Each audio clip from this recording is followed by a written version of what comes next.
Guys, welcome to my channel. My name is Goodness. You're welcome to Fab Goodie, where we talk about faith, career, and lifestyle. So guys, today I decided to talk about something very important, most especially for those aspiring to get into pharmacy school. I've actually prepared for this a long time, but I've not been able to film it for no reason. So today I'll be talking about it. So just like the title says, basically how I survived pharmacy school.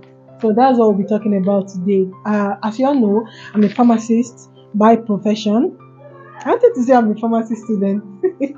Currently doing my internship program, and it's been great. So let's go straight to the point. I'm not going to tell you pharmacy is hard, and I'm not going to tell you it's simple, but basically nothing is easy to achieve in this life. To be successful, you have to work hard. So that's just that's just the point.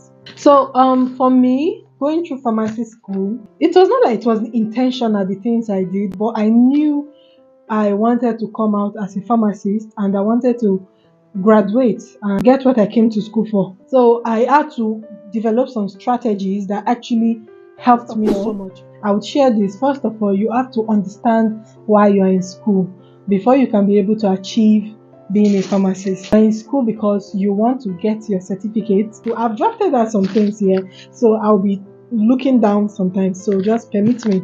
So you have to understand why you're in school. If you can understand that, I think that will help you to plan your life and know what you should take as a priority in your life at that point of your life, right? Number two, you have to understand yourself. Yes, you have to understand yourself. That is very crucial because it can actually take time to understand yourself. I mean, a long time to understand yourself. You've never been into the university. Some people have first degree, second degree, whatsoever, but you've never studied pharmacy. That's why you're there. So, because you are there for that course, you have to understand yourself. Fine, if you understand yourself, if you know what works for you, fine, go on and make it your priority. Make those things your priority and take advantage of them to make your success. So, understanding yourself entails understanding what you cope with, what enhances your studying. Of course, prayer enhances our studying, makes us the best, right? But at the same time, you must understand that you are in school to study your books, and studying your books entails you understanding yourself. Like I said, how can I enjoy this moment of my life? You don't have to kill yourself to get the certificate. So you have to understand what is the best situation that works for me that can make me study well. If you are someone that don't study well at night, you cannot go and be studying a very important course by that time of the night. If you are the type that study very well at night, of course you prioritize it and you put more effort to that and ensure it helps you achieve what you want, right? So that's basically understanding yourself. Understanding yourself covers a lot. It covers a lot, but I'm just trying to summarize it so this video does not take too long. Okay, so the next thing is I think the next thing I'm about to say still falls under understanding yourself, but I'm just going to separate it. Watch videos on YouTube. Yes, it helps. Although it might not work for some people, but for me, this is basically the title says how I survived pharmacy school, right? So for me, I watched videos on YouTube. I remember my 200 level physiology, specifically cardiology. It was a topic.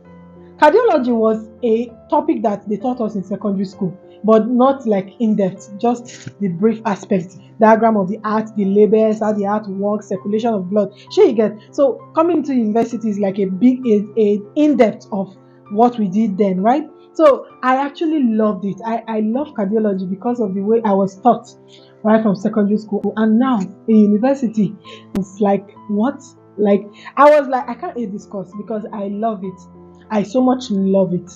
So what did I do? I actually went online, YouTube specifically, and I got videos from that. And that was what helped me to write my exam. That was what I studied with additional knowledge from the slides he gave to us. And that is how I passed that exam. So watching YouTube videos, for me personally, when I watch videos, they stick. When I listen to people teach, they actually stick to my brain. Other courses, not just physiology, other courses also. YouTube really helped me. So watch videos. When you watch videos, definitely it's going to do you more good, because there are people on YouTube that have been able to simplify that course. University, most times they won't give you a simplified version. They expect you should be able to study and know this for yourself, right? So another thing that helped me is summarizing my notes. I remember my friend who gave me that idea. Yes, I saw her, she did it for herself. She summarized her notes, and it's very crucial. It just gets you to the point, most especially during exam. You don't have to pick up that slide and start searching, trying to understand what the lecturer said. What you summarize will just give you a quick point. Like, just seeing that point alone reminds you of everything the lecturer has taught, everything you understood. You get, right? Yes. So summarizing your notes is actually very important.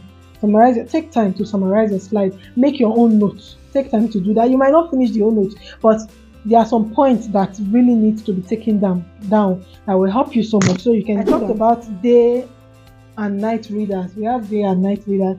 Yes. Another thing is, while I was in school, I noticed I think I do read well in the morning. Of course, the brain is very smart, like very free at that time in the morning, and so reading is kind of very fast for me. Understanding that time is very fast for me.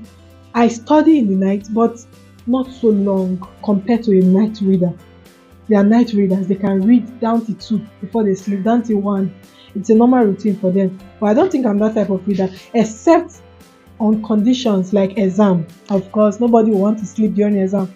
But that's where the main thing comes in. If you read your note well, applied all those things I said, you should be ready for your exam, and you should read. According to our lecturers, you should read less during those periods.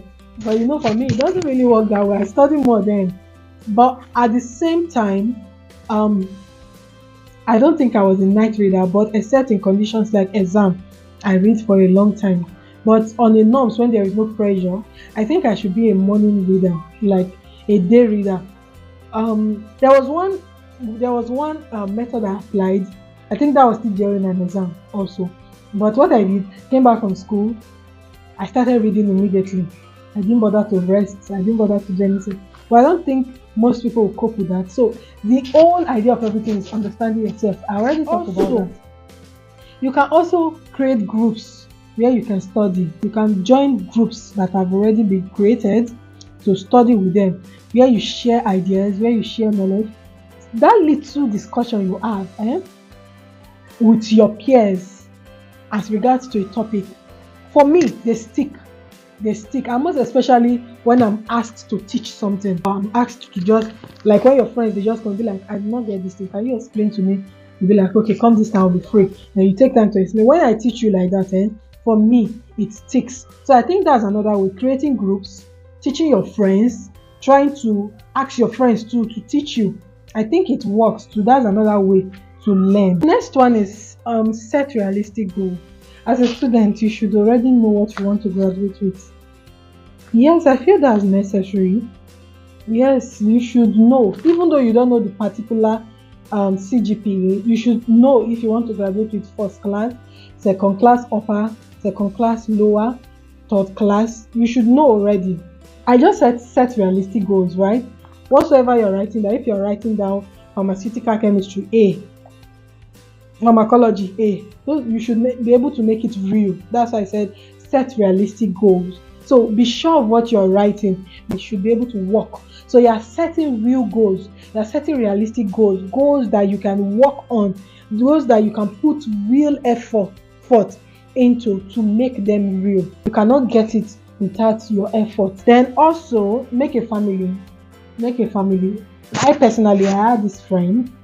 Her name is Damilola. Yeah, she was my friend from 100 level. I still remember how we met when I saw her the first time, but I don't remember the conversation that led into our intimate friendship. But I remember when I saw her, we became friends, close friends. I can tell you that we helped each other in achieving our success, both financially, both spiritually, both physically, both academically. I can tell you that my friendship with her was profitable. So you should be able to make a family, a friend that can profit you in school, not just for friends' sake. No, please. 2 is better than 1. So if you are going to consider a friend in school, you should be able to put in these criteria, put in these things that you expect in that friendship. You know what? The whole summit of everything is a purpose-driven friend. There were times where I don't understand some topic, and my friend would just be like, "Don't worry, I will teach you. You see, this topic is very simple. Like I can remember her expressions clearly. Like it's very simple. Don't when I teach you, you understand it. Goodness, forget it. Like there's this hope. Yes, there's this hope friendship brings, but especially when both of you know what you're doing, you can help each other so much. So that's part of how I survived pharmacy school. Another thing that helped me survive pharmacy school, I know this is not secondary school, but the best way to pass this information, please permit me, talk to seniors. That's those people a level ahead of you or levels ahead of you. You can talk to them about how that level you are going into is. They can tell you, even before you enter into those levels, they will tell you about the lecturers, because in my 100 level, the lecturers that taught us, they are totally different, because the course itself, they are totally different from the lecturers that will teach you from 200 to 500. In short, they tell us when you are in 100 level, you don't tell people you are a pharmacy student because you are not yet inside the pharmacy gongo. So the lecturers are totally different. So when you speak to senior, they even introduce you to the lecturers before you see them, depending on the perspective they introduce. Some might say they are wicked, some might say they are this, but you should be able to pick one thing from what they are saying about those lecturers and try to raise yourself to meet up to their expectation, because you just have to meet up to their expectations so that you can cope in that department. So, and also collect materials. When you talk to your seniors, of course, ask them for their materials. It is not pride, it is nothing. Get their materials. You might not start studying immediately, but just try get their materials, glance through what they do in that level, try to get yourself familiar with things before you get there. Finally, another thing that helped me, Lord, my God, was God. I know when He started His work, and I know how He did it for me. It was all God. I remember a level like that, because I have these fears for carryover. I remember when I started my journey with Christ, it was like a changeover for me. Like I could see the difference in that level. I could see myself merging the Bible to my school stuff, and the Bible kept giving me assurance about every course I was working with that level. Like God just kept speaking to me, sending me His promises, and really they worked. Being a Christian in school and after school and throughout your life helps. So if you know you don't have a relationship with God, create one now, and He's the one that's going to give you the mark to go through that. And if possible, you can make your life a triangle life: school, hostel, church. That will be a lot more focused for you. It will make you know your priorities, and to enable you not to be choked up with too many things. Yes, I know picnics, seminars and all will come, but among these three things I've mentioned, they are all attached to one of these. In pharmacy, when it comes to school, there's pharmacy week. Of course, there's time for everything. At those week, classes are going to pause, so you can involve yourself in those picnics, in those seminars that will be holding during those pharmacy week. That's still a triangle life. You are involved with what's happening in school. Hostel, take care of yourself, take care of your things, cook for yourself, plan yourself, arrange your rooms. That's home life. Then church, serve your God, let Him lead you, and you will see the difference. They're no joke. Sincerely, it helped me so much in school, and develop an attitude of prayer, and you will see God. You will see God change everything for you for good. You will just be like Daniel. You know, that 10 times better than his equals, even than his lecturers. Yes, God can make you like Daniel in this era. So thank you guys for watching this video. I hope you've been able to, even though you did not pick everything I said, but you've been able to pick this last point and other things. I hope this video helped you, because that is my joy. If you are able to get something from here and practicalize it and give positive feedback, what are you waiting for? If you don't subscribe, please now just subscribe. Thank you so much for watching this video. Till we meet again, bye guys.